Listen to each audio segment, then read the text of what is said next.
হিসেবে খ্যাত নাটোরের হুলহুলিয়া গ্রাম। এখানকার বাসিন্দারা শতভাগ শিক্ষিত।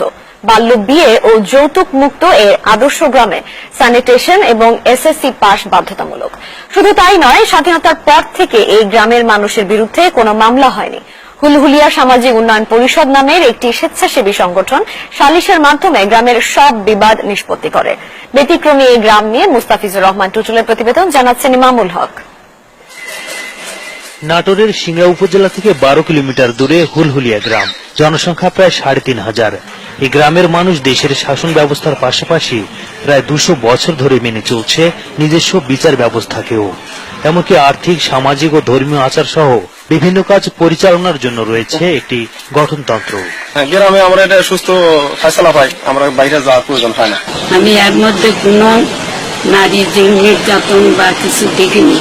আমরা আমাদের গ্রামের যুব সমাজেরা গর্বিত এই গ্রামে বসবাস করে, কারণ এই গ্রামে কোনো হানাহানি হয় না।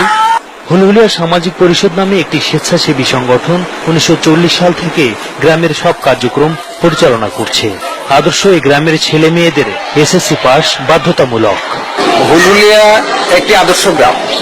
এখানে শতকরা 100% শিশু প্রাইমারি বিদ্যালয়ে আসে এবং পঞ্চম শ্রেণী শেষে সমাপনীর হার 100%। 1940 বা 35 সাল থেকে এটা পরিচালিত হয়ে আসছে। অদ্যাবধি এখানে কোনো কোর্টের আশ্রয় নিতে হয়নি। আমরা সামাজিকভাবে যে ফয়সালাটি দিই সকলেই সেটা মেনে চলে।